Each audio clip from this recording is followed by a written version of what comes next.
The following recording was retrieved on October 7th, 2023. This is the only known episode of the Net Surfer Pro podcast known to exist in this universe. Others are theorized to exist, but this is the only one that the Foundation currently has. We will play it for you now. Beep. I'm connecting to the internet.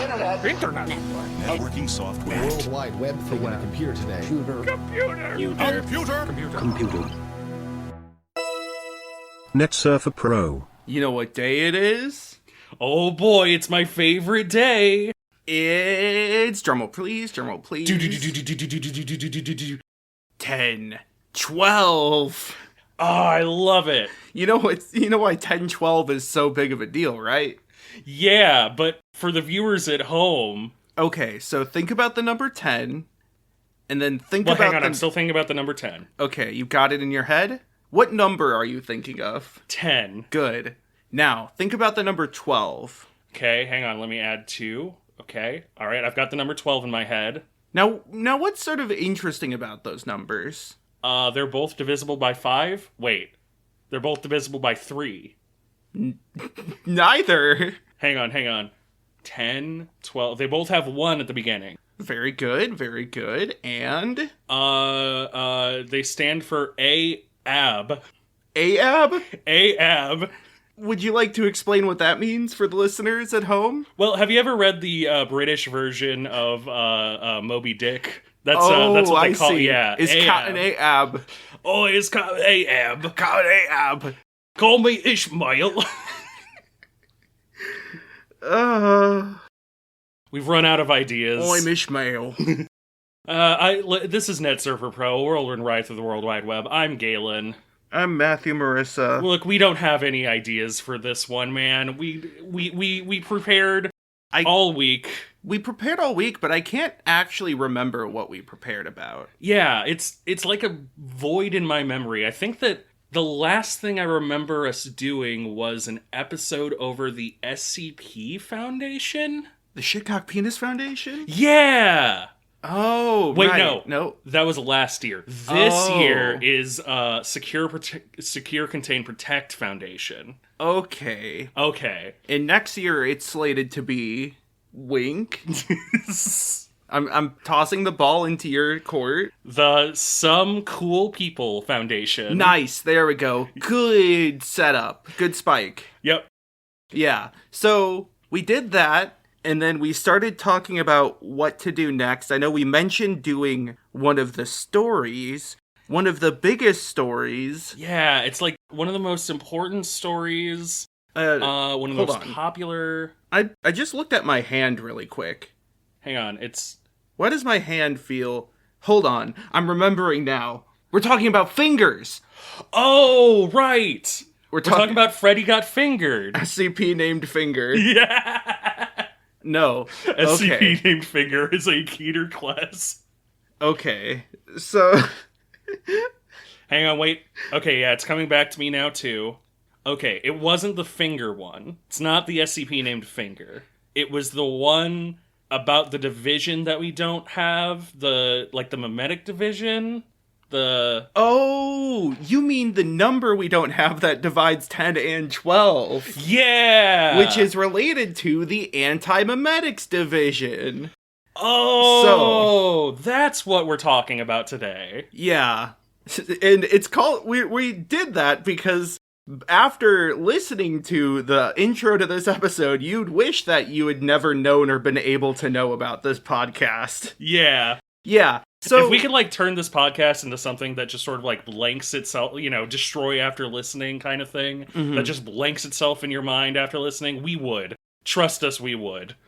So here is sort of a fun bit about the SCP Wiki, is that not only is it a wiki in terms of the style that it's written in, but the way it's structured is also like a wiki, with, you can just search things on a search bar to find pages linked to other pages, there's explanation pages, but also there are hubs, which are a thing Wikipedia does to sort of create a landing page for a concept. So, I'm pretty sure there is, I don't know off the top of my head exactly, there's probably, a physics hub or, a science hub. There's a Dado hub. related to someone we talked to before. In SCP Wiki, I'm talking about the real Wikipedia. There's a Dado Hub in Wikipedia. Yeah, but that's talking about, like, Marcel Duchamp. Yeah, the idea of a hub is that it is essentially a main page within the main wiki to make it easier to find things within a certain topic. Yeah, so if you're looking for, say, everything about philosophy or like you said, physics Or porn. or porn, But anyways, there is a hub for any of those. like porn. Or the hub that contains shows such as My Little Pony and Dan Versus and the Aquabat Super Show. Rest in peace, the Aquabat Super Show. Rest in peace, Dan Versus. It's a good show. Maybe we'll talk about it one of these days. Maybe not. But the SCP Wiki uses these hubs for things like groups of interest or people of interest, such as the aforementioned Dado. But also, when you think about it, if you took a hub, you could then kind of just list several skips or articles in an order for like a reading order, essentially creating multiple chapters within a series. Enter the series hubs. Essentially, these are more long-form storytelling methods within the SCP Wiki that adhere to the wiki format and structure by being a hub that you can visit that has links to other articles relevant to the hub. But in this case, and in many other cases, the series hub contains a story that is connected between different articles. Yeah. It can sometimes vary between a literal article itself and a fiction piece. It's pretty clear whether or not it's like sort of in lore, quote unquote, or if it is fiction based off of the lore, kind of depending on just reading it. It's the kind of thing where if it reads like a standard story, it's probably not canon, quote unquote, but it is using the canon of the SCP Foundation to tell a self-contained story. Well, canon is a very dubious thing with SCP Wiki, as we have talked about before. Thing. Typically, you can view a series hub as a single timeline or grouping of timelines where it is canon to the series hub. This will come up very importantly in another episode we're planning, but for this one, you can think of everything within this hub, which is the Antimemetics Division hub, as one coherent timeline of events. Yeah, one coherent narrative. And part of that is helped by the fact that, for the most part, this is written by one singular author, which I think takes us to the fact corner. Yes.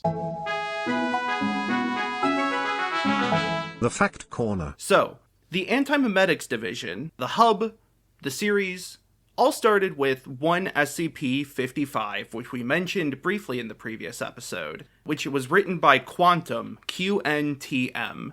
This was then given some time to sort of simmer, and several other SCPs were written by a few different authors, such as 1425, the Ojai Church, which was written by Silberescher, 33, which is the constant / theta prime, which is a number that doesn't work with our number system, which was written by Mulciber, and 2828, which is a thing behind the ear by Ublex. 2828 is fun because it's also a great example of Ticonderoga, which is an SCP that can't be contained because it's part of everyday life. The concept of Antimemetics Division, though, was then taken and turned into a serialized narrative by Quantum, creating the Antimemetics Division hub. There's a set of 5 stories, and then a brief intermission, and then another set of 5 stories that were written later. You can think of this as like a season 1 and season 2. These were then later compiled into an actual print book you can buy and have on your shelf called There Is No Antimemetics Division. The physical book is how I primarily experienced this because I have a roommate who is a big fan of buying cool books based off of internet works. And it works. It reads very well. I feel like if I really were splitting hairs, you probably would get a slightly more authentic experience reading the wiki itself, just because like the format itself kind of lends to the narrative. But the print book, like the fact that there is a print book is kind of insane. I'm not going to get into it right this second because I'm going to be praising this thing a lot throughout the episode, but like the fact that this is a book based off of a community-written wiki that, like, had enough through lines, had enough interesting things that somebody was like, I could just write a whole series about this, and then later on was like, I could just print this as its own self-contained book, is cool. Yeah, generally, this is part of the sort of the licensing and rights behind the SCP Foundation, is that while the works are in the Creative Commons, generally people will respect that, like, you probably shouldn't make money off of something if it's not yours. Yeah. I think, like, there's some things where there are adaptations, such as the Infinite IKEA or Containment Breach in general, where, like, those are kind of drawing from the more grander SCP, and it's a lot harder to say, like, hey, you can't do that, that's mine. Plus, there's also, like, in that case, there's also an amount of, like, effort being put into making a physical video game based off of it, so... But when it comes to the actual writing, it's like, the writing is still sort of belongs to the person who wrote it directly. Yeah. Whereas, like, the ideas present. Other people can make their own SCPs or stories that reference the events within the Antimemetics Division. They just can't print off a book and sell it of the stories within the Antimemetics Division. Now, that being said, I want to go over some of the suggested pre-reading, which are the SCPs that I just mentioned, because especially two of them that are super important and relevant to the actual events of There Is No Antimemetics Division. Really quick, we need to talk about 55, which is not... I'm not talking about the story, we need to talk about 55. Yeah, that's just a statement. Yes. This is not the story part. So SCP-55 is not round. It is not round. I believe it is also not a square, although the most popular version of it is it's not a sphere, I think. Yeah, so SCP-55, you can observe it, you can look at it, you can recognize it, but the moment it is now no longer being observed, you cannot remember it. You know that you have looked at something with something that is contained and labeled SCP-55. You know that it's in the room, you just can't tell what it is. However, you are able to tell what 55 is not, to an extent, so you can narrow down a general idea of what it is. Hence the line, 55 is not a sphere, I think. It's you can't even state facts of what it is. So if you knew what it is, you can't say what it is. An important part as well is that it is kind of averse to, like, being photographed, being written about, having notes taken about it, and the actual process of, like, how the containment unit was made, who made it, who put the item there, who, like, you know, even I think who wrote the article itself is also, like, known to be unknown. Mm-hmm. Like, it's explicitly stated on the article that nobody knows, there is no documentation over these facts. Yeah, it kind of has a bleed over effect. And this is a good example of what an antimemetic concept is. An antimemetic is something that is hard to think about, doesn't want to be known, and often is very easy to forget. Yeah. It is actively against the concept of thought and observation, as observation is sort of a type of thought. A lot of these are typically invisible to most people, and once they're visible, oh boy. Yeah, the idea of an anti-meme is really interesting because, of course, it comes from the idea of a meme, which is, in the purest form, a unit of culture. So an anti-meme is something that resists trying to become a unit of culture. In some ways, it's just a meme is an idea that can spread, and an anti-meme is an idea that's impossible to spread, or very difficult to spread.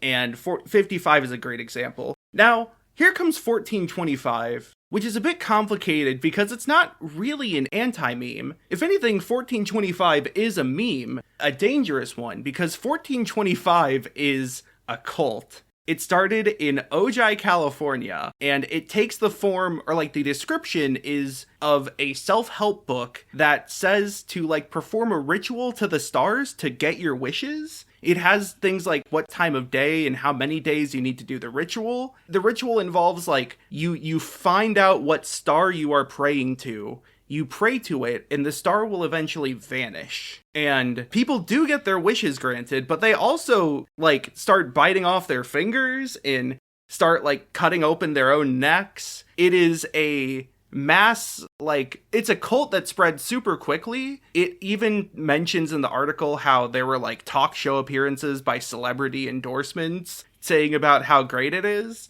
And it's essentially Scientology. Yeah. Yeah, I think 1425, to me, very clearly felt like Scientology. And I'm pretty sure the talk show bit is a Tom Cruise Oprah type thing. Knowing the time period that the thousands were made, I genuinely wouldn't be surprised if that was a big inspiration. Scientology was definitely more of a big topic in the 2000s. In the internet sphere specifically as well. Yeah. But I mean, even South Park had a whole bunch of shit thrown towards it. And I think things like the concept of a celestial body that is what you pay for, telling people that they can get what they want is a cult thing in general, but like a lot of the specifics of how it spreads through like celebrity vectors is very Church of Scientology. Yeah. This thing, I think, spreads all throughout America, and like there starts to get to be just essentially like zombies or just mass madness waves until they all disappear, leaving behind very little traces. Collectively, like a month was just gone from the world's history. Keep that in mind. So, with those out of the way, let's talk about 55, or rather, we need to talk about 55. Yeah, we need to talk about 55. Yes. 55. So we need to talk about 55 is the first side story in the Antimemetics Division story. First main story.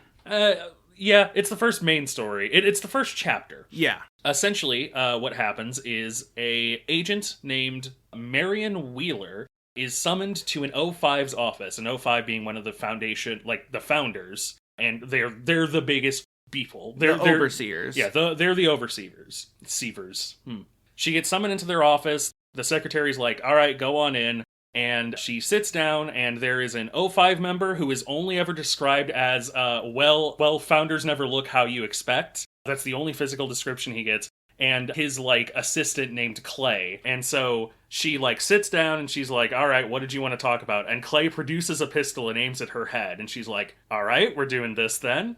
And so the founder's like, we have no record of you. Who are you? And she goes, oh my fucking god, I am the chief of your Antimemetics Division. And he's like, we don't have an Antimemetics Division. There is no Antimemetics Division. We have a Memetics Division, we have a Psychokinesis Division, we have a Field Researchers 1 and 2, we have operatives, blah blah blah, but we don't have an Antimemetics Division. And so Wheeler, which is what I'm going to call her for shorthand because that's what the story does, essentially explains the concept of an anti-meme and is like, for example, 55, which gets him, gets the founder to be like, we don't have 55. We skip things. And she's like, no, there is an SCP-55. It isn't round, it isn't square, it isn't blue or green, but it is an anti-meme. So a bit of a note here. Clay is the one who says there is no 55. We skip the numbers. Yeah, that's right. Clay specifically says it. Wheeler explains that there are exactly 2 anti-memes in the room with them. One of them is SCP-4987, which follows her around. It is essentially trained. And the founder's like, and the other one? Or no, I think Clay is the one who says... No, the founder says the other one. The founder says, and the other one? And that's when Wheeler produces Clay's pistol and shoots him in 2 times in the chest. And Clay's like, how did you know? And then she shoots him in the head again. Yeah. And the founder's like, so he was an anti-meme. How did you know? And Marion's like, you are a founder. There is one desk in here. You don't have an assistant. Your secretary is outside right now. You should have known that he was not actually part of your, part of this. And to make matters worse, during this time, Marion describes the concept of mnestics, medicine that is taken to remember things. Yes. All the overseers, as well as Marion and the higher-ups of this division, have to take a lower-level amnestic. Lower level. A lower-level mnestic. It's class X. Mnestics are W, X, Y, and Z. So right. I think it's W, because that's the lowest. A class one. W mnestic, 2 times a day. And she even mentions that you can't forget to take it unless something forced you to forget. Yeah. In this instance, the overseer was not taking their mnestics because Clay had been essentially making them forget about it. Yep. Yeah. It's a really fun sort of twist. I think it's pretty well implemented because a lot of the things that are, like, that Clay does don't seem super weird at first. I think it's not until Marion brings up 55 and Clay insists they don't have one, but the overseer finds it on the page. Because, like, I think that's the point where Clay starts to act very sus. Yeah. You could be like, oh, there's only one desk and there is a secretary. Why does he have an assistant? But at the same time, that doesn't seem specifically weird. Maybe it's some bureaucratic nonsense. Maybe the O5 gets special privileges and wanted a boy in the room. Boy being, like, 30 years old. Yeah. It's fun because, like, Wheeler chides the the founder because he should know better, essentially, as a fucking founder. But it's still a fun twist because you as a reader would not necessarily expect, essentially. Yeah, this is a great bit of roping the audience into the experience that the characters have. That, like, you could maybe think something's up with Clay, but he blends in so well, and that's because he exists to make you forget he was never there. I'm just gonna rip the Band-Aid off. This is, I think, the weird thing about the Antimemetics Division is that it has a lot of memetics. Yeah. I mentioned Ojai, but also, like, Clay feels more like an idea that you're forced to think of rather than something that you forget about. And there's a bunch of other times where this happens, where it's more about ideas spreading too fast than it is about ideas being unable to spread. It's not really a problem because the story is really good. It's more so that it kind of muddles what the Antimemetics Division is, or, like, what they do. Because, like, they say Clay is an anti-meme, but they have to think about them. He has inserted himself into their minds. It feels more like a meme at that point. It's a very interesting dichotomy. We're going to be talking about it more, but it is like the function of an anti-meme and a meme do seem to be pretty similar ultimately. Whereas like one simply wants you to think about it constantly, the other one wants you to not think about it constantly. Yeah. But the ways they work is still really interesting. Generally, there's a difference between cognitohazard and meme. And a lot of the anti-memes are cognitohazards that you cannot think about normally. They're like stealth cognitohazards. Yeah. Whereas a lot of typically memetic things in Foundation canon are, like, not at all stealth, but are very cognitohazardous. And they use the meme-dom to spread. So it's sort of like the vector of what they do is different, or the methods are different, but the result is the same, or, like, the intentions are the same. Yeah. If you can ascribe intentions. I do love, though, that you get this idea that Clay was doing this on purpose to specifically try and kill Marion. Yeah. This whole setup was to put Marion in a position where she would be executed. Yeah. Officially, even. And I kind of love that because when talking about 55, Marion says, we know it's not safe or Euclid, meaning it's most likely Keter, but she can't say that it's Keter even if they've ruled out the other two. Yeah. And then she also says, we know it's not stupid and we know it's not alone. So it kind of implies, like, whatever 55 is, maybe Clay is somehow working with it. Yeah. So, the next story. Mm-hmm. This is the Introduction to Antimemetics. It's your first day on the job, Paul Kim. Yep. Paul Kim. He is a reoccurring character, a member of the Antimemetics Division. Yep, he is sitting alone at the cafeteria on his first day, and he is approached by, like, seemingly a high-ranking Foundation member or something. Alistair Gray? Yeah. Yeah. It's fun because he even thinks, like, this guy has no reason to be here. This guy's dressed way too fancy, looks out of place with all these, like, lab coats and nerds. Yeah. This guy's way too charismatic. And so, yeah, Paul, like, chats with him for a little bit, but things keep seeming off where he's like, hang on, this guy looks like a high-ranking member, but he doesn't have a badge, he doesn't have a coat, he doesn't have anything.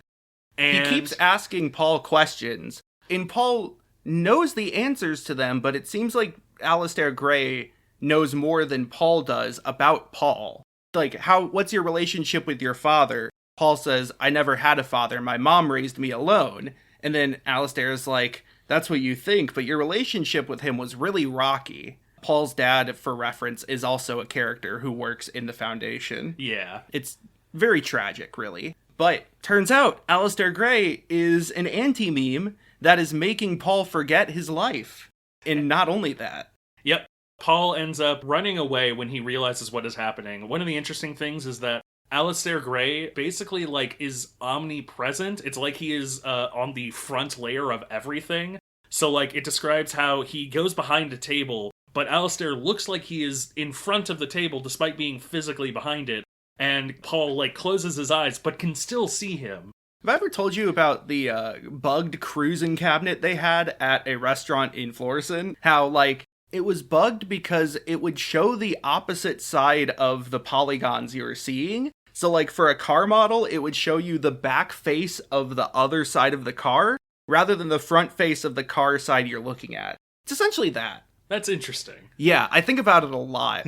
I want to say it was Cruising USA was the exact cruising game. But that's sort of what's going on here. Or I guess if you were to take a video of something and then put a sticker on top of the camera.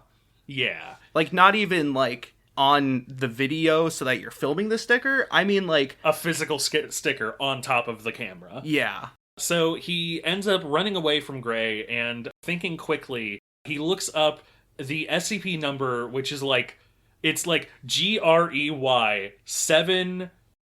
I don't remember the number of it. D, E, F, G. It's a 7, E, 5, H, I, J, K, L, M, N, O, P, Q, R. What is that, 16? That's too many. Yeah, I don't know. I don't remember exactly how... Is it a 3, like in Leet speak? Yeah, like, I don't remember exactly how. I honestly did not fully follow the logic. I understand the idea, but I was just like...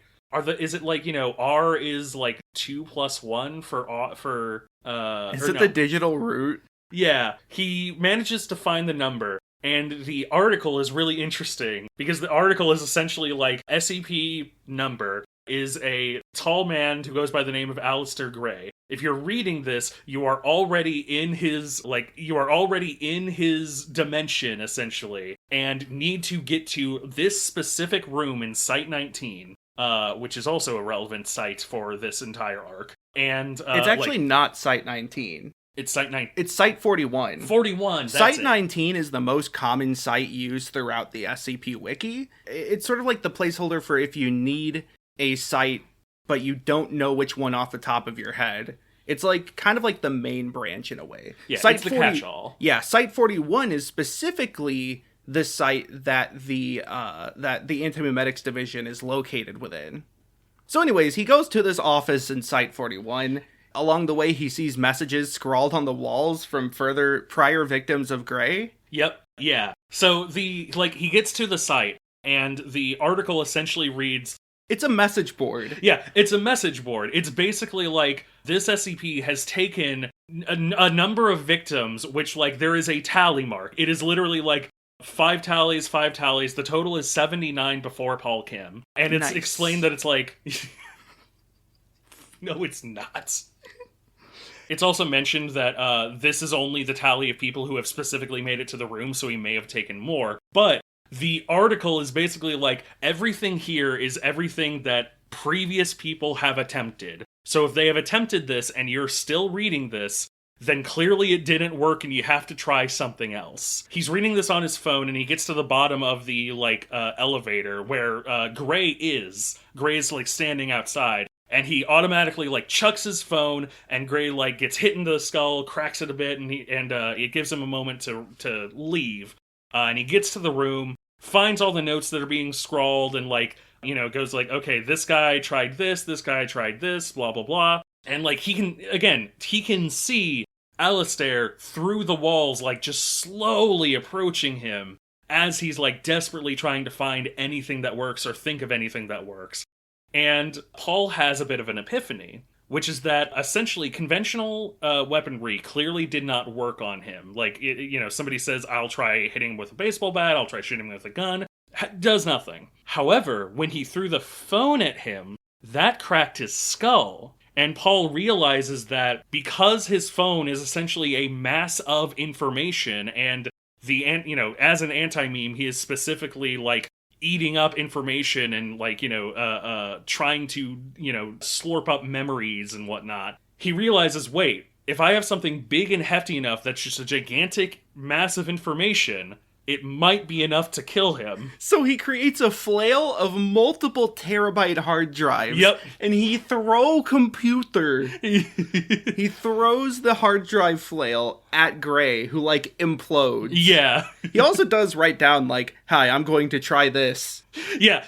That's the other fun thing is, like, you know, once he has the plan, he, like, marks the tally and writes down what he's going to do. Another fun side thing is that Gray screams at him something like, do you remember your mother? And Paul replies like, I didn't have a mother, I was an orphan. Thus implying that, yeah, you know, he forgot about his father previously. Yep. But the short version is this works. Mm-hmm. And the next scene is Paul talking with Wheeler, where Paul is, you know, clearly shaken up about this, but as he's talking with Wheeler, he realizes this clearly isn't my first day, actually.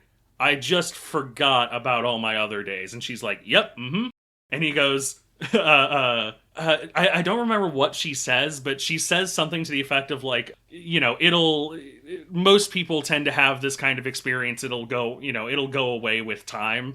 And Paul goes, so what you're saying is what you're saying is I can't wait for work. And she's like, yeah, I'm gonna need a full report about the incident on my desk by tomorrow. Yep. Yeah. That's a fun one. I think by now you've gotten the idea of both the threats they're facing and also the ways that this danger can affect them. Yeah. By making others forget and thus target them, or by making themselves forget. I think Mr. Gray is a very great example of how they have to fight things that they can't know about and can't strategize around, and they can't cooperate because only, you know, one person can know about it at a time. Yeah. It's sort of a microcosm of what the rest of the series is going to be. Yeah. So, the next one is Unforgettable. That's what you are. That's not like an affirmation. That's what the title of it is. Yeah. It's like the title of a 50s song. You're unforgettable.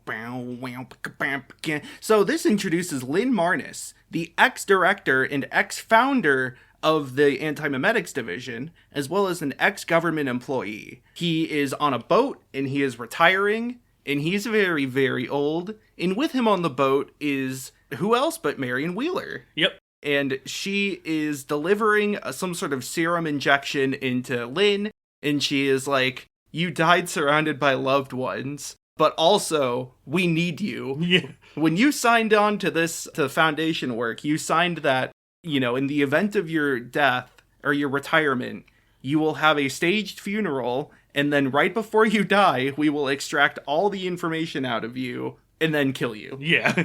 And then you'll die. So, Marion is using Class Y nestics here, which will... Or no, this is Class X. Marion uses Class X nestics on Lynn, and it makes him rewind time, essentially. Yeah, it doesn't just, like, I don't think it just makes you remember. It's kind of a fountain of youth thing. Like, every dose is another 10 years off your life sort of thing. It de-ages him, and in the process, his, like, brain cells rebuild to where they were at those times. Yeah. So it's not just that he remembers, but it's more like his memory has been restored to how it originally was. And so she asked him a very simple question: what happened in 1971?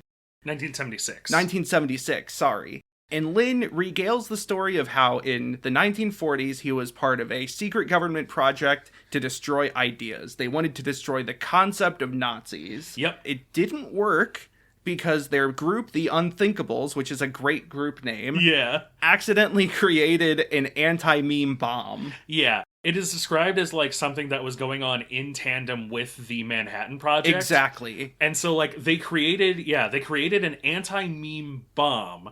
And, like, they as he describes it, they created 3 in total. The first one the one that they used on the cult? No, the first one exploded in testing. Yeah, the first one exploded accidentally. Yeah. The second one, they realized that they had 4 months of lost research, and they're like, wait, hold on, what happened? What were we doing? Oh.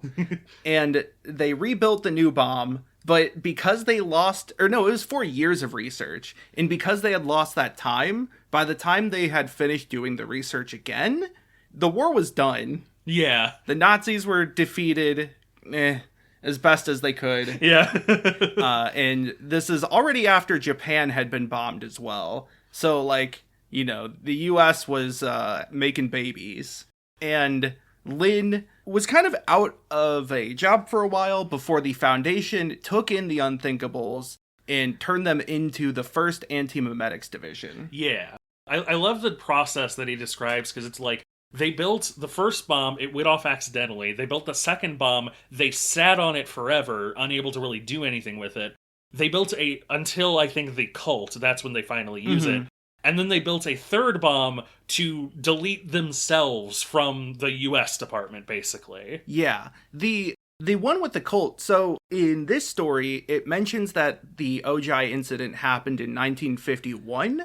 When the original 1425 to me always sounded more like 2000s, I am going to take this as a bit of Quantum did not write 1425 and is taking some creative liberties to flesh out the timeline a bit better. Yeah. So, you might be thinking though, why did they detonate the third bomb? The reason is actually because something bad happened to the first Antimemetics Division. Lin is starting to realize that he couldn't remember anything past 1976, so he takes another dose of the Class X Nestix. Class X Nestix. Say that 10 times fast. Really check for your pop filter working. Good microphone warm-up.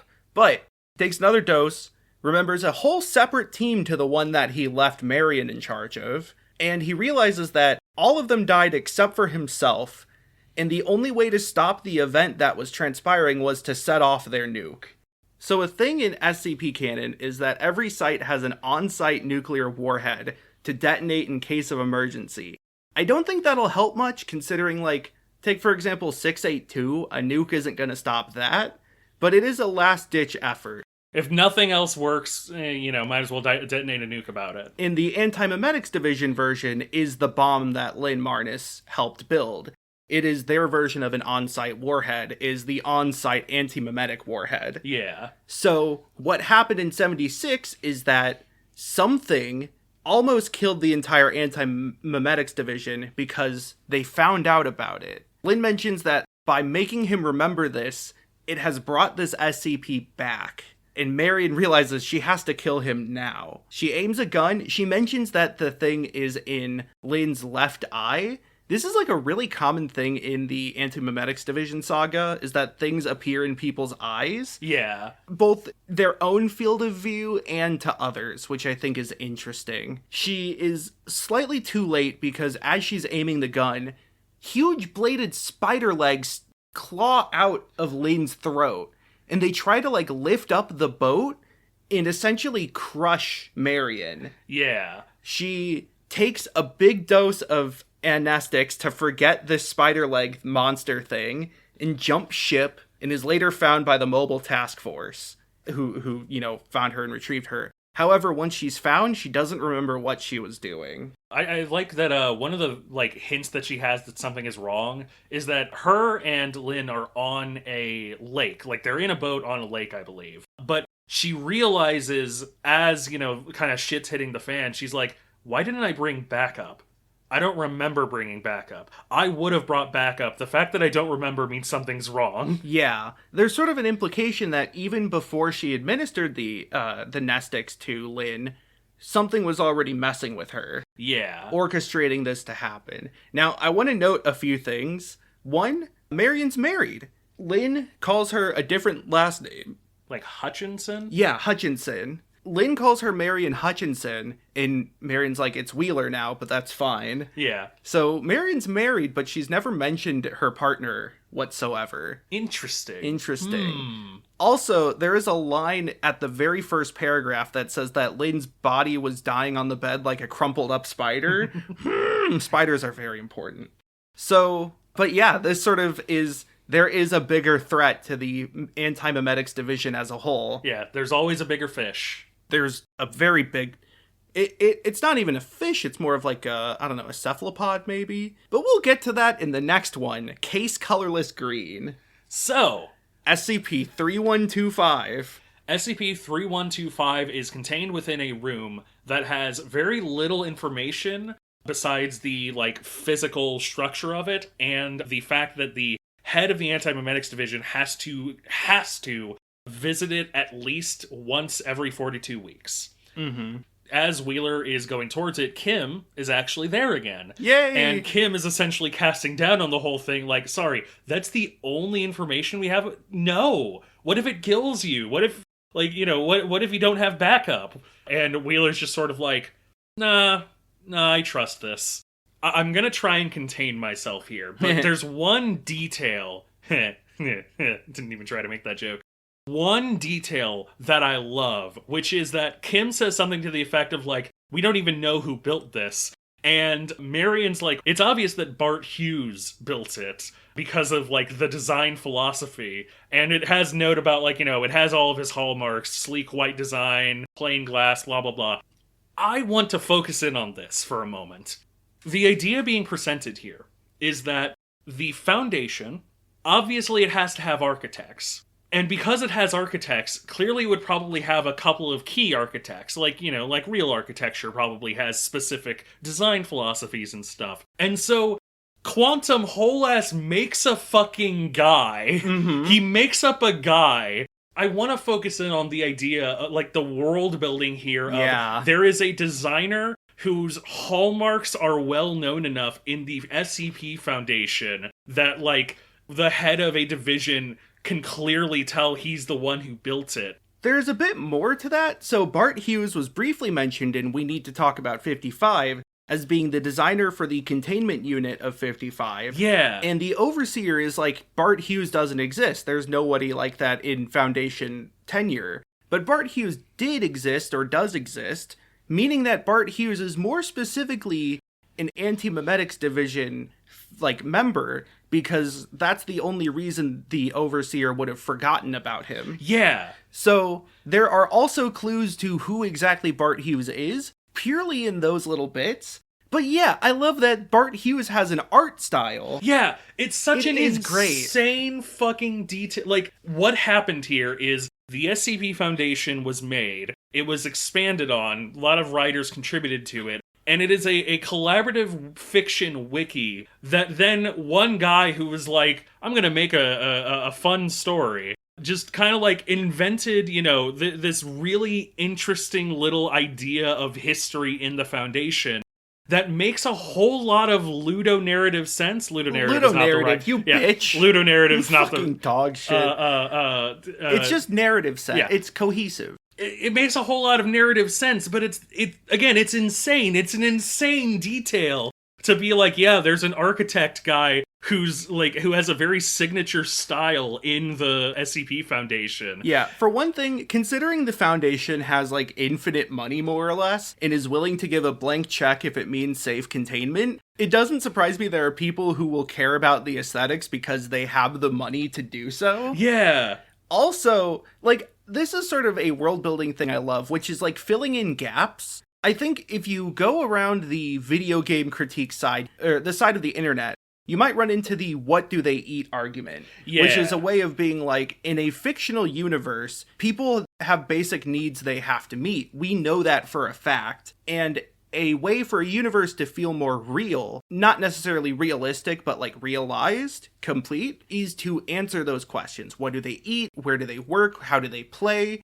You know, what's their imports and exports? What's the economy? And so you can apply that to a lot of other things. I think one of my favorite bits with, like, when magic is involved in fantasy stories is, like, is magic used by the lay people, or is magic, like, so hard to learn that only these people can learn it? Yeah. You know, what aspects of elves make them act elvish, and why would they act like that given, like, their environment or, you know, anything like that? In this case, it's more so like, well, we can recognize that not every containment unit is the same and they have these specifications. Who determines the specifications? Who actually does the engineering to design them to work? It's so good. Okay. So, inside the containment unit, Marion Wheeler watches a video of herself. It's full of, like, hastily scrawled notes and, like, really shaky handwriting. Yeah. Since there's only so much they can take in, and they're not allowed to take notes on anything inside, they're even checked for notes like fucking Severance. Yeah. Marion sees all these things, like, written on the walls even, In the video, Marion on the video is Marion in the past, having gone into the bunker. It's a bunker, that's the big reveal. Yeah. This is not a containment unit, it's reverse containment. It is shielded from SCP-3125. Because SCP-3125 is everywhere that isn't this unit. Yes. And this, I think, is where it gets really fucked up. Marion on the video starts talking about the idea of 3125, that it is like, they don't know quite exactly what it is, but once they start researching antimemetics, they run into it. It's sort of a dead end in research. Every time anyone researches antimemetics, they come across 3125. Which is dangerous, because coming across 3125 kind of means you're not going to exist anymore. She says it kills you and kills anyone who thinks like you. Keep that in mind. I love, there's a line she says, like, you draw 4 or 5 data points together into a single shape and you see it, and it sees you. 5 is sort of an arc number. 3125 is 5 to the power of 5. And think about what a shape with 5 points is, but a star. Oh! And isn't that what the Ojai church was all about? This, of course, led to the common depiction of 3125 as a cosmic starfish. Yeah. Cosmic gummy worm. Specifically, Marion draws a picture, the Marion on the video draws a picture of a hand that is just 5 fingers in like a pattern growing out from all ends. Yeah, it's like 5 fingers of equal length. Yeah, and then a pentagon on the palm with a mouth in it. This is, okay, I think this is the point where you might realize what is going on. This is peak, pure cosmic horror without racism. Yeah! So, good on you, SCP Foundation. Yeah, so cosmic horror is a type of horror built around the idea of certain things being incongruous with humanity. That there are powers that are not only higher than humans, but unknowable powers that are so beyond human comprehension because they're so far from what we are familiar with. The idea that we're not alone in space, there could be anything out there, is one of the core anxieties to cosmic horror. But in this case, the cosmic horror is not just like space alien or like evil cult. It is an idea that cannot be thought about. Yeah, it's an idea that cannot be thought about, and like a threat that is literally present at all times that you're just not thinking about. A common thread in many cosmic horror series, not just Lovecraft, but things like The King in Yellow, for example, is the idea that thinking about it leads to obsession and makes you think about it more, and that obsession leads to death. This series sort of codifies those into a scientific language, that they are thought about because they are cognitohazards, they lead to death because they're dangerous and hazardous, but they're so hard to find and like so secret because they are unknowable. Yeah. It takes the tropes and conventions of cosmic horror, which was honestly kind of born originally out of xenophobia, but also has a lot of anxieties related to space age worries and, well, I guess space age worries had a lot of xenophobia as well. But like paranoia, and in this case, the idea that like research can be dangerous. Yeah. Note that in the timeline, one of the earliest events coincides with the Manhattan Project. There is a very common thing in the SCP that hubris is the downfall of people. Yeah. That by learning so much and by dedicating themselves to learn so much, they have often cursed themselves. And this is the perfect example. That their research into anomalous things to try to contain them always leads them at the doorstep of a cosmic entity that wants to kill them all. One of the interesting things in the room that's explained is that, like, the number of people in the Antimemetics Division is like exponentially decreasing. Yes. Like, you used to, you know, she says something like there used to be 4,000 workers. At time of recording, there's 125. It's estimated that by the end of 2015, there will be none of us left. Mm-hmm. And so, like, yeah, the idea of by trying to know something, by trying to research it so that you can contain it, so that you can kill it, so that you can whatever, you are just putting yourself at danger, and not just yourself, but like anybody who thinks like you. Yeah, a significant amount of people around you. Yeah. Is real fucking interesting, real horrifying. And it's interesting to note though that when Lynn mentioned that making him remember it brought it back, he was talking about 3125, obviously. Yeah. Spider legs, kind of like the fingers and all that. But also, if you think about who thinks like Lynn Marnus, Marion Wheeler is number 1 on that list. Yeah. So Marion learning about 3125, going into the bunker, and all of that, and further understanding and knowing about it, seems to just be almost a consequence of making Lynn remember it. Yeah. It's fucked up, and I love this idea that there is a dead end to research that is literal dead. It kills you, and it works so well with the Foundation because this thing that thinks they know everything doesn't know anything. Yeah. However, this I feel like still goes to the problem of antimemetics as a kind of weird concept because, like, the thing that you think about it and then everyone who thinks like you thinks about it and dies, that feels way more like a meme, again, than an anti-meme. And it's like, yes, the symbols of 3125 are normally cloaked and invisible and hidden to most people. I just think, I don't know. I guess the idea is just that if you look for it, it'll kill you. But if you don't look for it, you're fine. But then things like the Ojai Church are shown to be manifestations of 3125's will, that it does want to influence Earth and destroy it or something, but to do so, it has to stay hidden and hide itself, but like it does, you know? It is a confusing concept that is not always 100% explainable, but I would also sort of say, like, the idea of something acting, the idea of an anti-something acting like the original something, the idea of, like, dark matter acting like matter, for example. I don't know. I see the intent. I see I see the intent. I think it's more so the position of trying to explain this makes it much harder than the position of reading it. True. Because I feel like I'm responsible for explaining what an anti-meme exactly is and what its properties are. But I don't even feel like the series does that well enough, and maybe that's the point. Oh, don't worry. I have something that I'm going to be saying at the end of this because it's sort of my wrap-up thoughts. But an anti-meme is essentially the space left behind when you look at all of the information you don't know. Yeah. That's like I think there's a moment where... And if you don't know, then now you know. I think there's a moment where Marion says something like, if you can't see the puzzle piece, you can still fill in all of the pieces surrounding it to get the shape. Mm-hmm. But back to the specific story. So Marion on the TV is like, we can't fight this. There's no hope in this. And the current Marion is like, no, we gotta be able to fight this. Come on. Yeah, she like, it's really heartbreaking because Wheeler looks at her and is like, you're not like this. Why are you so defeated? And it's just like, yeah, it's really sad. But she kind of goes like, okay, I have an idea.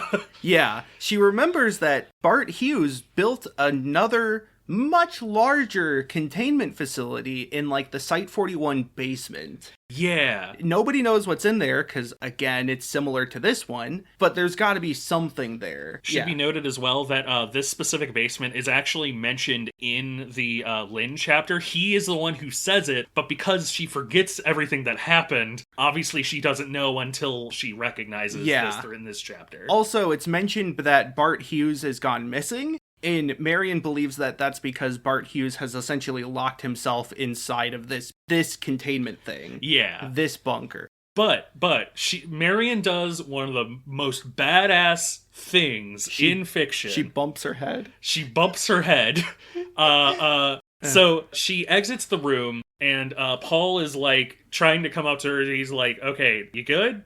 I'm gonna need to, debrief you with the amnestics or whatever." And she's like pretty clearly kind of groggy. She's like, "Okay, hang on, hold on, I got a second." But then Paul comes at her with a knife. Yeah, so what happens is Marion says, like, I think I remember the plan, and Paul's like, you shouldn't be able to remember anything. Hold up. I need to stab you with a little juice. But then, like, he takes out a knife and he says, like, are you okay? It looks like there's something on your throat. Yeah. Hold on, let me cut it out. My theory is that he saw the thing behind the ear that was one of the, like, inspiration SCPs for this. Yeah. But either way, he tries to cut her throat open. Yeah. And also, he speaks in, like, a non-tongue. Yeah, that's a recurring thing, is that people, like, affected by anti-memes will... It's literally jumbled text. It's something that appears in the Ojai book.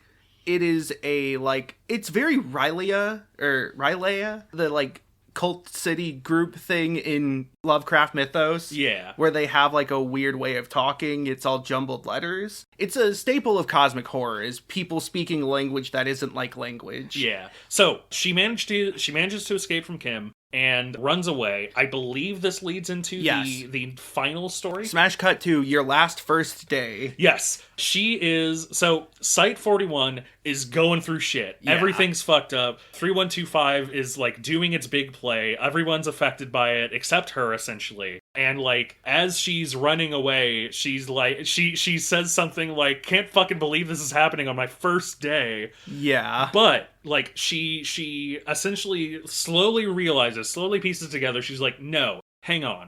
The fact that I know what's going on, the fact that I know what I'm trying to do next means this isn't my first day. I've done this before. And so, like, she's like, I gotta remember what to do. But here's the thing. She does remember what to do because she took Class Z Nestics. So Class Z Nestics destroy your ability to forget. Which means that you get sensory overload. The idea is that you are processing so much information and your mind filters a lot of it and only gives you what's necessary. Yeah, your mind filters, like, you know, the wind on your skin, the brief, your nose in front of your eyes, your heart beating in your chest, your tongue in your mouth. Yeah. The feeling of clothes on your skin.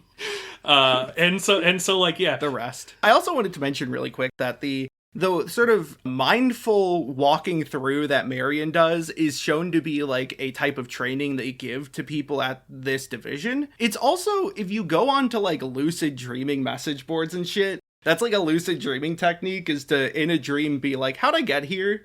Ah, that's interesting. I think that's kind of fun. That is fun. Also, another side note, she has a weapon. Yeah. She has an anomalous weapon. She has an SCP that's like a gun from another planet that like basically just like it seems like it does nothing, but it doesn't do anything. It destroys an X-shaped hole in whatever you shoot it at, but it makes no sound, has no recoil. It's like clicking a trigger on a toy gun, except that it fucking decimates someone. Yeah, it's from a planet that can't be detected or measured, and the gun itself has a bit of that antimemetic property. Yeah. Hence why they have it there. So she proceeds to run through the division, going into the elevator where there's more buttons than there used to be. Yeah. Great bit. Buttons on the elevator themselves are antimemetic.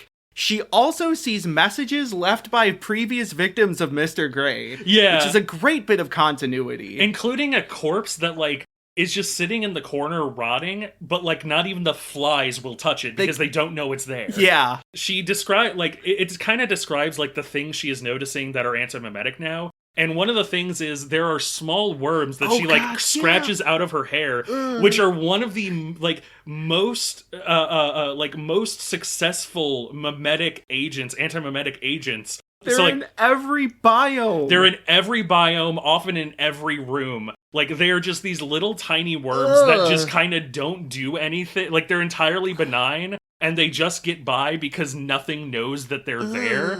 Yeah, it's a horrible thought. I've had nightmares about worms being all over the floor. However, this is actually, remember this for the next episode, because this is sort of the I think, first time we see antimemetic field as, like, a biological process that some animals can do, and that will be relevant. She also hears a hum, like a loud drone, and I love the idea of the hum being an antimemetic thing. Yeah, just the sound in your head is an antimemetic. Yeah. So she, I have other sounds in my head, but she runs down the elevator over to this bunker underground, which is the size of a hockey stadium, and Paul Kim is following her with the fucking knife. Yeah. She's being followed by a bunch of the other researchers, basically, who are all affected by 3125. Mm-hmm. She is able to enter the bunker for a brief moment of silence, and she realizes there's nothing there. There's no weapon to combat 3125. The plan in her head was to create an idea that could be ascended to essentially fight 3125 in the noosphere, which, if you remember from the previous episode, is the cosmological sphere of every idea that can possibly be thought by humans. I do want to note that whether or not 3125 actually exists within the noosphere is dubious in terms of canon. It seems like in the Antimemetics Division, it is part of the noosphere, but in other stories it is often depicted as being outside the noosphere. Yeah. It won't come up in this story, luckily, but also, like, so she essentially wants to create the perfect hero to kill 3125, but there's no means to do that in the room. There's just a nuke. Yeah. It's the on-site nuke yet again. Yep, she was going down to the area basically under the assumption that Bart Hughes either built something or maybe that Bart Hughes himself was still there working on it until she came to him and was like, "Hey, turn on the machine now." But it's not there. It's just the nuke. There's no Bart either. Yeah, there's no Bart. It's just a truck that looks empty to everyone that isn't her and the anti-memetic nuke. And there's this really heartbreaking line of where, like, she collapses finally because she's basically having a seizure, more or less. Her brain's just like we said, her brain is continuing to remember everything. And she collapses and she thinks something like, "That's right, I forgot what world this is. I thought this was the world where we win sometimes." And so, like, as she's laying down, verging on brain death, the Paul Kim and the other researchers come up and they're like, "Let's start with her eyes." Paul enters the room, picks up the ray gun, which Marion had dropped, and uses it to open holes in the bunker. Yeah. For both the other researchers and 3125 itself to enter through.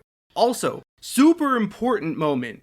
Either at the end of the previous chapter or sometime during this one, Marion thinks of the name Adam. Yeah, that's right. The name Adam comes up. She doesn't want to remember him. Not just that she can't, but she doesn't want to. Because Adam was her husband, who she forgot about. Spoilers! No, that's pretty much outright said in this one. I mean, it is, yeah. Yeah, but faced with pretty much just absolute death and the end of the world as we know it in front of her, she activates the nuke. Yep, the ending line, like, as Paul holds the knife above her eye, she whispers something, like, "Don't you get it, Paul? There is no Antimemetics Division." And then the world goes black. Yep. Like, literally no one except for her hears the nuke go off. Mm-hmm. And, yeah, like, the world goes blank, and that is the end of the There Is No Antimemetics Division storyline. Part 1. Yeah, part 1.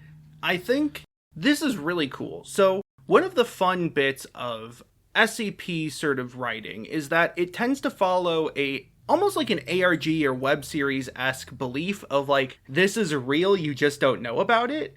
The Foundation's levels of secrecy are so complex that, normal civilians aren't supposed to know. They have something they call the Veil, which is essentially the masquerade. Yeah. The, line of kayfabe where the general populace believe that something is the way the world is, and they don't know about the anomalous side. And keeping them from knowing about the anomalous side is one of the protect aspects of the Foundation. Yeah. But also, this is why there are things like we are accessing an in-universe wiki to read about these articles, and they're not entirely prose, is because they are written under the assumption or the sort of veneer of this being a real-life thing you just don't know about.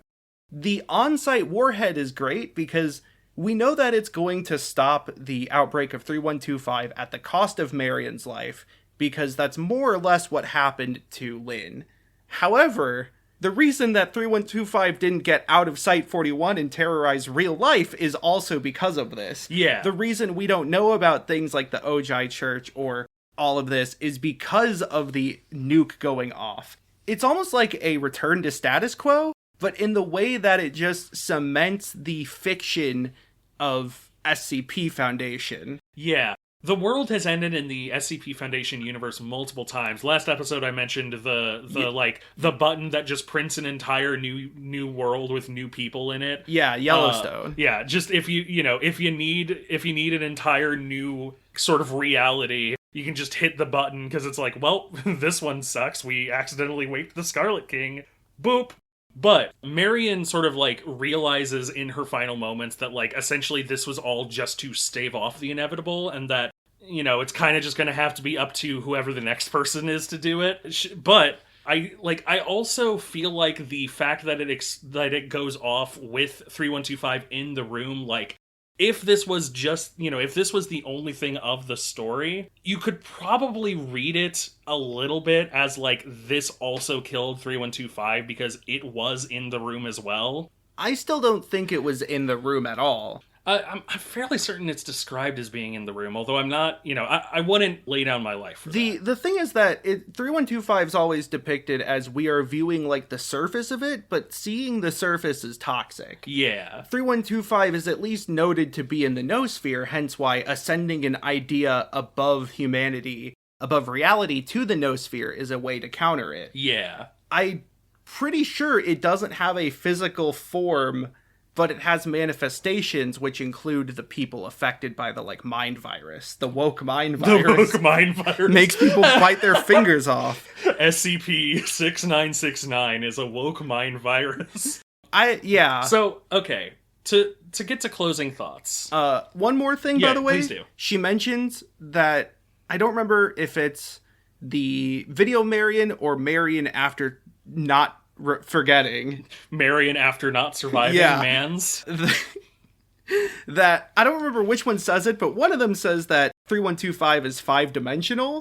And note that a square is 2-dimensional, and a cube is 3-dimensional, hence why to the power of 2 is square, and to the power of 3 is cube. Yeah. So 5-dimensional would be to the power of 5. Ah, 5! Starfish. So, okay, to get to closing thoughts, I love Antimemetics Division, and I think what it does so brilliantly. So, the SCP Wiki, as it exists, kind of exists, like, with the specific articles. The specific articles is the entirety of the story, quote-unquote, the canon storyline of the Wiki. What Antimemetics does is it essentially, through the world building it gives, through the use of the SCPs that already have the sort of antimemetic bit about them, it fleshes out not only the world that is there, because obviously there's going to be SCPs that we just, don't know about, or that we haven't captured yet, that sort of thing. It fleshes out the world that isn't there. To harken back to the idea of, like, the Antimemetics Division is essentially about putting together puzzle pieces so that you can look at the shape of the void of a puzzle piece. The story itself kind of does something similar for the SCP Foundation, whereby it doesn't just flesh out the idea that, like, there are SCPs that we don't know about right now, but that there are SCPs that are, like, in some way unknowable and we are still trying to know them.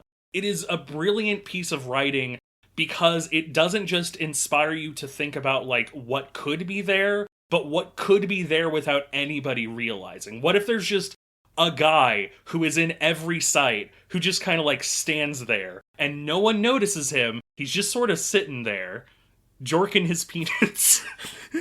God, the guy in the corner of the club. Yeah. I like it because I think there is a lot of fun in reading the individual SCP articles, but I love it when people try to tie them together into a grander thing. It's not necessarily it has to all be connected to one big bad like the 3125.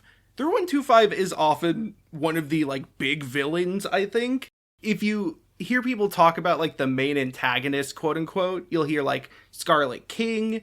3125 is usually shortly afterwards. Yeah. Whatever the hell was in 5000, the like guy with a crooked jaw or whatever, and then sometimes the Antifabula as well. But but like I think it's also more so.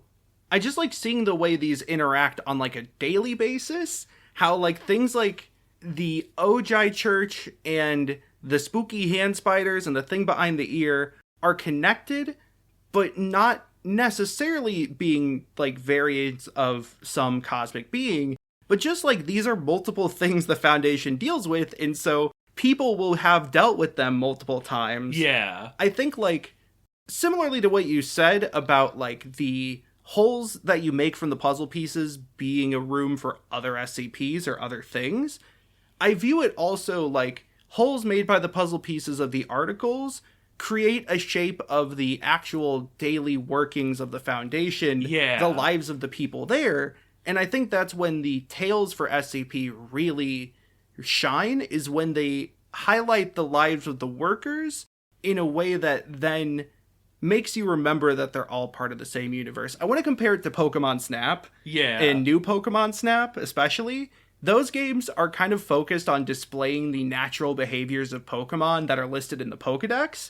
But that's because in Pokemon games, you don't really get to see them act like animals.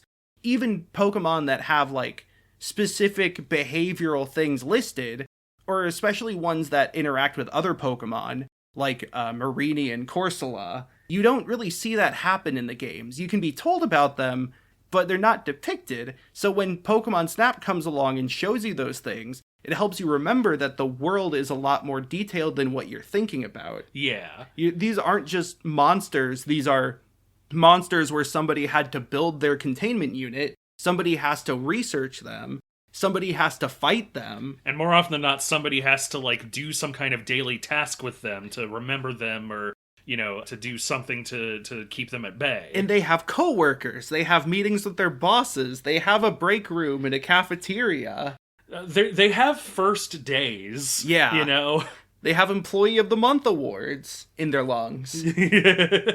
I think that's part of why I love this. I also just love it because it's good cosmic horror. Yeah. And, like, it's easy to think of all of internet horror being this weird new modern thing, but so much of it is founded on these traditional ideas. Similarly to how 682 I described as being more gothic in terms of its monstrous form, this is very clearly Lovecraft inspired, especially when you get to the Starfish bit. Yeah. The hand with the fingers and the mouth in it is like, that's like a thing. You can have that as a pet in Kingdom of Loathing. It's reinterpreted through a new lens and a new medium, and I love that. I love it when people are able to tie disparate threads together into a beautiful knot. I'm a fucking Boy Scout. What do you want from me? Yeah. The SCP Foundation is I think, one of the most beautiful things that humanity has created, and I will die on that hill. Yeah, it's like SCP Foundation, Statue of David, Sistine Chapel, Penicillin, insulin, and then we have, like, Sonic, Shadow the Hedgehog. Yeah, Shadow the Hedgehog, Sonic Underground, Sonic 3 Knuckles, which is below those other two. Yeah. Yeah. Then we have Sonic 3 on its own without Knuckles. Then we have putting other Genesis games on top of the and Knuckles cartridge. So yeah, it's a great one. Read it. But also, we're only halfway through it. Yeah. But we're at the end of an episode. This is only a part 1. We're going to make a part 2, and ideally at the end of that part 2, we'll have a consistent narrative that, I don't know, hopefully won't do anything terrible, like delete this entire episode. Yeah. Wait, hold on. What did we just do an episode on? I'm not sure. You'll remember it while you're editing, right? Because we just did an episode. Yeah. Which means, okay, I think we should at least do the outro. Yeah, let's just do the outro and then we'll figure it out. Yeah. So thank you for listening. You can follow us on any podcasting platform you like. Give us a like, give us a rating, give us a comment, give us a review. Let us know how we're doing. Let us know if there's things you think we should cover or things you think we might like. You can also follow us on Blue Sky at netsurferpro.bsky.social and on Twitter at netsurferpro, where you can get updates on episodes when things are going to be delayed or going live, as well as teasers for upcoming episodes. I have to figure out what a teaser for what we're doing after part 2 of this is going to be, because it's kind of a hard thing to really contain within emojis. Well, it's a hard thing to contain, period. Well, yeah. As for myself, if you want the comedy stylings of Galen, you can find me on... Well, usually you do it first, but this rolls off the tongue, so... as for myself, you can find me on Twitter and on Blue Sky. Don't even follow me on Twitter. You can find me on Blue Sky and on TikTok at Galen Wilson. That's at GALENWLS0N.bsky.social for Blue Sky. I post my hot takes and videos and whatnot. You can find me on YouTube at The Only Galen on YouTube, where I'm literally going to be recording a video after today, actually. And you can find me on Twitch at twitch.tv/machinegunvampire. Where can they find you, though? You can find me on Twitter and Blue Sky at twackaroo or twack.bsky.social, where I post hot takes, cold takes, things I like, rant about diabetes and the health, the pharmaceutical industry, a bunch of fun stuff. I also post there when I'm working on new projects. You can find links to all my other different projects, like my mashups, my YouTube channel, and my stream at twitch.tv/twack, twitch.tv/twak. I've been trying to stream more regularly. We've been playing Echoes of Wisdom, and that's been fun. But what I'm really excited for is Shadowvember. In November, every November, which is Diabetes Awareness Month, I stream Shadow the Hedgehog. And for every $50 I raise for diabetes research, I have to play through the game again. I have played through the game maybe 20 times already through previous Shadowvembers, and I'm still not even like a tenth of the way done with 100%ing it.